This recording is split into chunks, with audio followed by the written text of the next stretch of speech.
Hey, this is Austin from Grow My Ads, and in today's video, I'm gonna go step by step on how to create a responsive search ad. I'm gonna give you a simple, easy template on the responsive search ad creation so you create impactful ads that will get high click-through rates.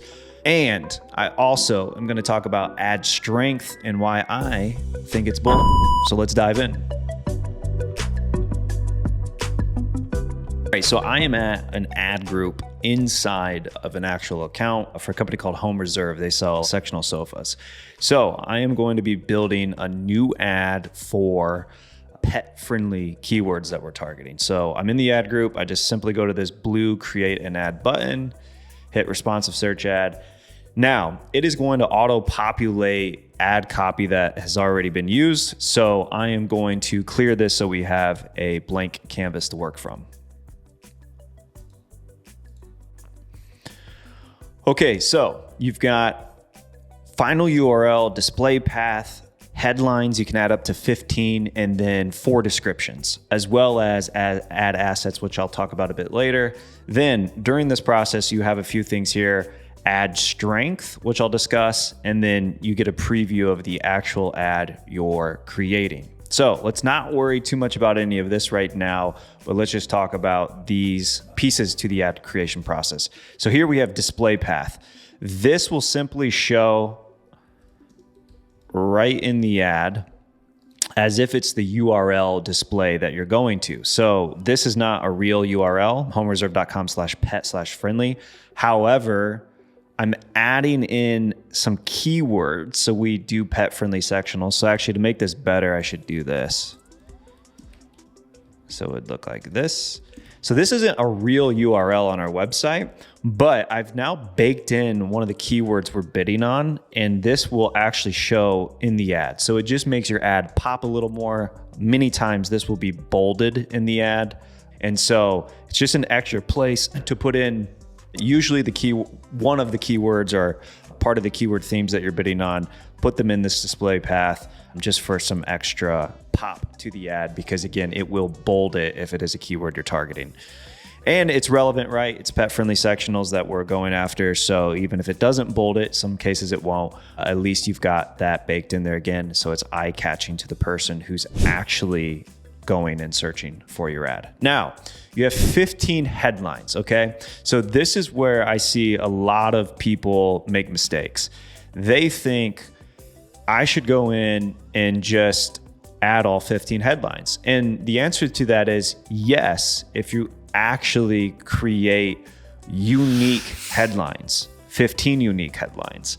Most people do not. Most people are creating ads with the same headline over and over again, just in different phrasing. For example, a lot of times when doing audits, I will find people adding essentially the same phrase over and over again. So they'll do something like pet-friendly sofas, sofa for pets, shop online now, shop online, order online, buy online, 20% off promo, 20% off. So a lot of people get caught up in this idea, well, I have to fill out all 15. That's what Google's telling me to do. And in reality, they're just repeating the same thing over and over again. It's not unique. It does not do anything but add a bunch of fluff and garbage to your ads, which I will talk about because a lot of people get hung up on this ad strength. And I'll share what ad strength actually does, what it means. It's good little trick by Google in there, but I'll go through the whole process of the ad strength piece.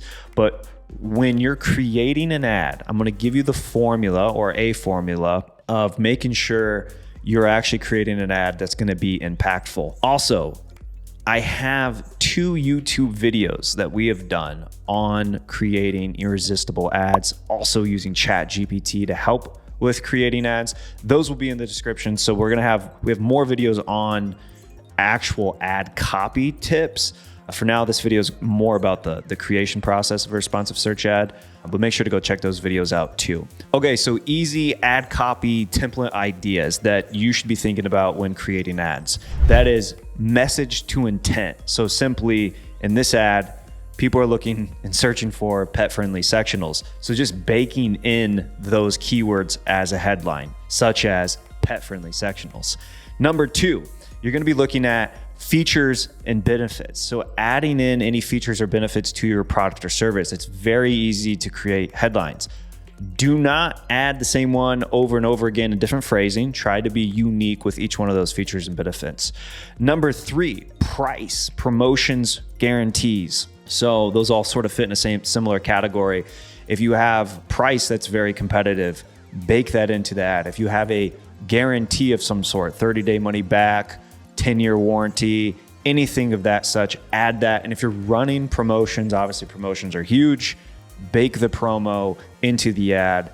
That is likely to help increase with click-through rate. Then social proof. If you've got a lot of reviews or awards, bake that in. And then last, call to action, shop now, buy now, free quote, call us, whatever.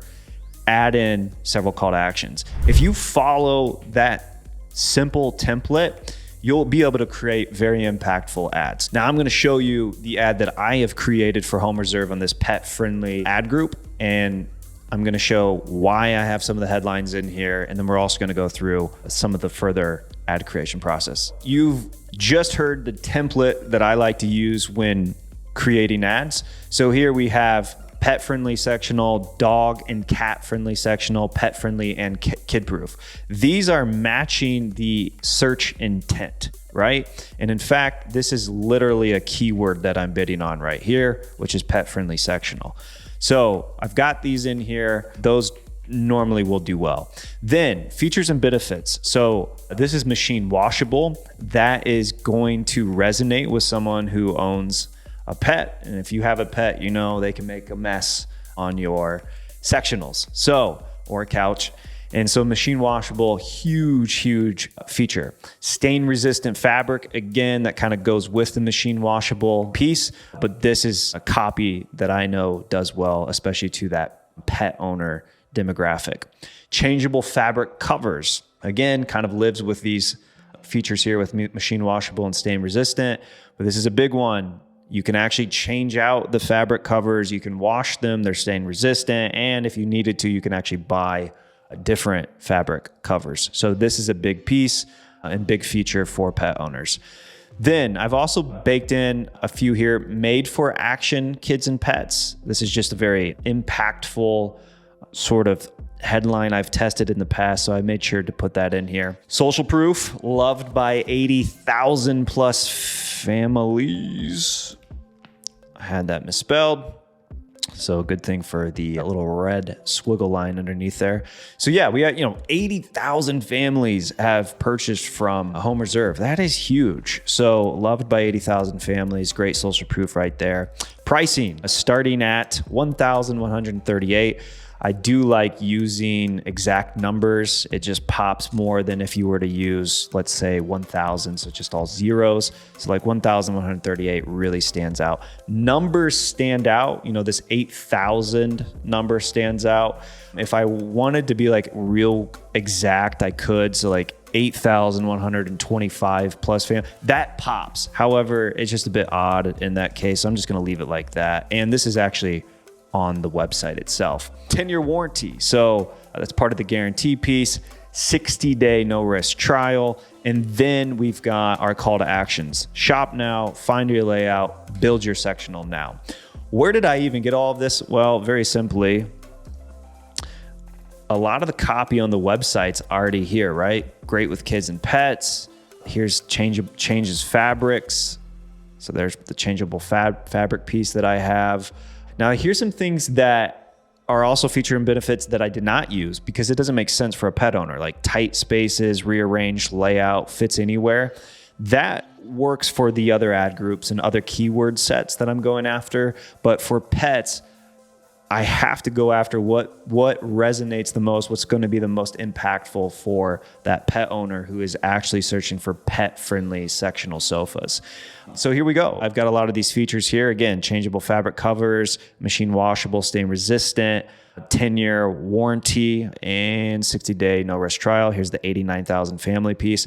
So now, listen, Home Reserve's been a client of mine very closely for many, many years.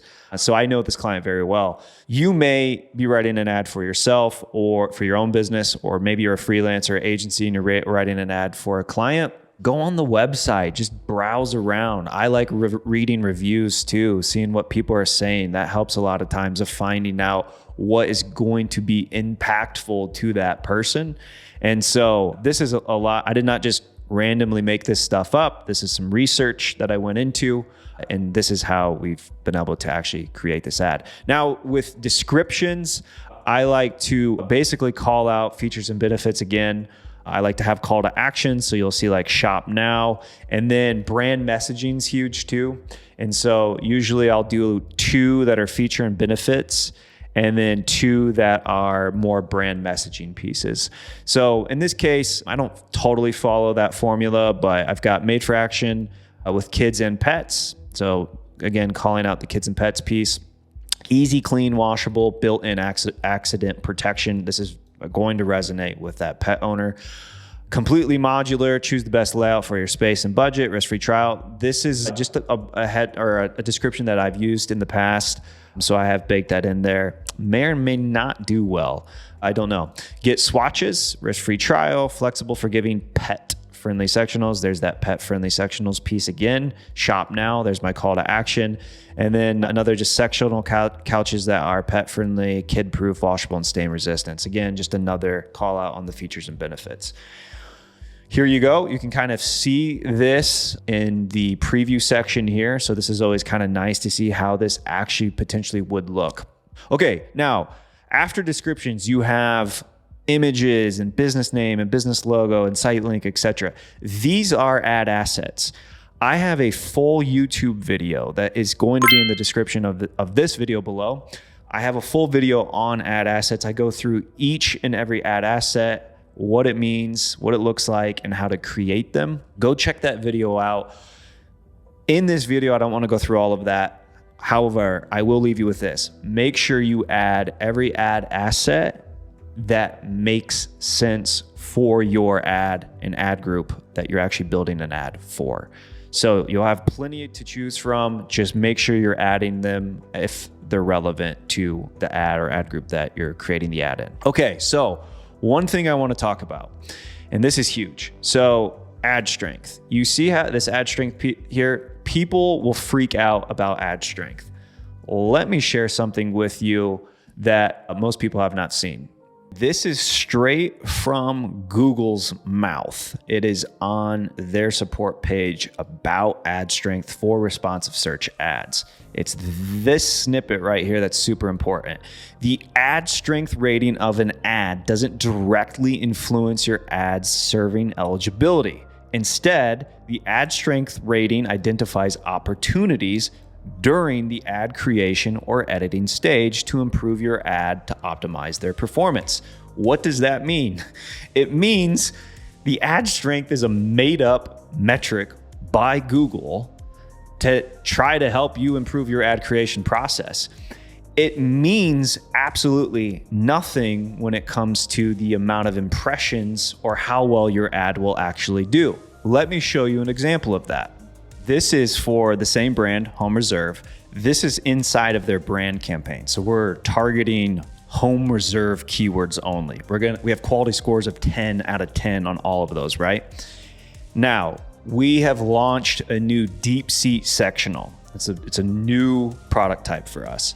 And our brand ad, we wanted to make sure just spoke about the new deep seat sectional. It coexisted with our other marketing channels and messaging that we have going on, especially like TikTok, Facebook, and Instagram. So we don't want 15 different headlines where Google is going to create combinations out of those, right? And I'll talk about that as well. So what we have done is we have pinned Home Reserve at 1, new deep sectionals at 2, order online today, number 3. All right. So that means now Google can show 2 headlines if they want, or they can show up to 3. I wanted to control that though. Home Reserve should always be number 1 in this. And then we wanted new deep sectionals to always show And so that's at position 2. And then order online today if they were to show all 3. I'm basically controlling the ad completely. Google, so here it shows all 3 now. Google can't do a bunch of weird combinations. This is the exact ad message that we wanted right now at this stage for our brand terms. Look at my ad strength. Poor. It's not poor. This is a brand campaign. My keywords have 10 out of 10 quality scores. We're absolutely getting an insanely high click-through rate, and obviously this ad performs well given the fact that it's brand keywords. So this ad strength means nothing. Did we see impression loss? Absolutely not. Did we see decreases in conversions and clicks? No, we did not. With that, there's also, and I will link this to in the description, there's a great blog post by Adanalysis, which is a third-party Google Ads tool for optimizing. They analyzed, I think, like 1 million ads within their group of accounts that they have that use their software. So quickly in this wrap-up they have here, this is really what I wanted to point out. This might seem controversial, but having an excellent versus poor ad strength does not seem to affect your account in any significant way. We conclude from our research, and then they've got a bunch of different points here. Again, link in the description on that. I wanted to show that though, because they tested millions of ads. Obviously in my video, you're seeing me just talk about one particular brand. I have tested this with multiple clients. We see no difference. Now, let's go back to our ad, right? Should you use all 15 headlines? I've seen debates about this. I do not believe you have to. If you can use all 15 and be unique and your ad is impactful, absolutely. You'll notice in the ad I created today, I only have 14. I didn't even use, now I could easily probably find another one, sure. The more headlines you give, the more opportunity you give Google to find a combination that's actually going to be impactful. Descriptions, I always include 4. There's really no need not to. Google will usually only show 2, but it's just 4 unique descriptions. Go ahead and add 4. But headlines, no, I do not believe you need to use all 15. However, I'm not saying don't use all 15. Only use 15 if you're creating relevant, unique headlines, not repeating yourself over and over again, like I showed you as an example in the beginning of this video. Another thing to think about, if you have 15 headlines and 4 descriptions, think how many combinations that is. I'll share with you how many that actually is. Okay, so I fired up Claude AI tool that I like to use. I didn't want to do public math for you, so here we are. So you've got 15 headlines, 4 descriptions. Google's going to need about 100 impressions per ad combination to know the performance of that combination. So you've got 15 headlines, 4 descriptions, all right? And you need 100 impressions to determine its performance for each unique combinations. Okay, well, with 15 headlines and 4 descriptions, total number of possible combinations, 2,730. Total number of impressions needed, 273,000 to test all possible combinations of headlines and descriptions. Whew. That will never happen. And that's why, well, in most cases, in big accounts, yes, it does happen. But for small spender, and you don't get thousands and thousands or hundreds of thousands of impressions, you're never actually going to even give Google a chance to optimize the combinations for all 15 headlines and those 4 descriptions. So let me show what that actually looks like after you have an ad created. It will give you a performance label. So let me show you what that performance label looks like. All right, so I have an ad pulled up here. If you go under View Asset Details, this will take you to some reporting on it. This then shows you the performance labels that'll give your headlines and descriptions. So you can see here, good, good, good, and then you see a bunch of these in learning, right? Well, why are they in learning? Part of the reason, responsive search ads usually need around 2,000 impressions in the Google search top. That means the top ad spots over 30 days to display a rating. So in most cases, for smaller accounts that don't have a lot of volume of impressions, you end up basically with just a bunch of these performance ratings of learning. You can't really even do anything with that. You have no idea what that actually means in regards to the performance of the description and headlines. So on accounts that have lower search volume, where I can't get hundreds of thousands of impressions for, I actually like to reduce headlines on purpose, because now instead of going from 2,700 different combinations, well, if I only am using 5 headlines, I'm now reducing the amount of combinations that Google needs in order to test each unique combination. So I'm not telling you not to use 15 headlines. I am just telling you, if you have small volume of impressions at your ad group level, you're never even going to get performance labels, because Google's never even going to be able to actually test all of the unique combinations if you're using 15 headlines with 4 descriptions. I have seen better ad testing results on smaller accounts just by reducing the amount of headlines I am testing. With all that said about ad strength, do not get caught on whether or not your ad strength is excellent or good or poor. It does not matter. Here's what you should be focused on. Are you writing solid ad copy that's impactful and resonates with the person who's actually searching for the keywords you're bidding on? Is the click-through rate good? Is your conversion rate good? And are you hitting your goal, whether that's a cost per acquisition or return on ad spend? Focus on that. Don't get caught up on this made-up metric by Google called the ad strength. There you go. You now know how to create a responsive search ad step by step. I even give you an easy template to follow. That way you are not creating a bunch of fluff and repeating the same thing over and over again. And instead, you're writing impactful ad copy that will resonate with the searcher for the keywords you're bidding on. I hope you got great value from this. If you have any questions, put them in the comments below. I will gladly answer if I know the answer, and I will see you on the next video.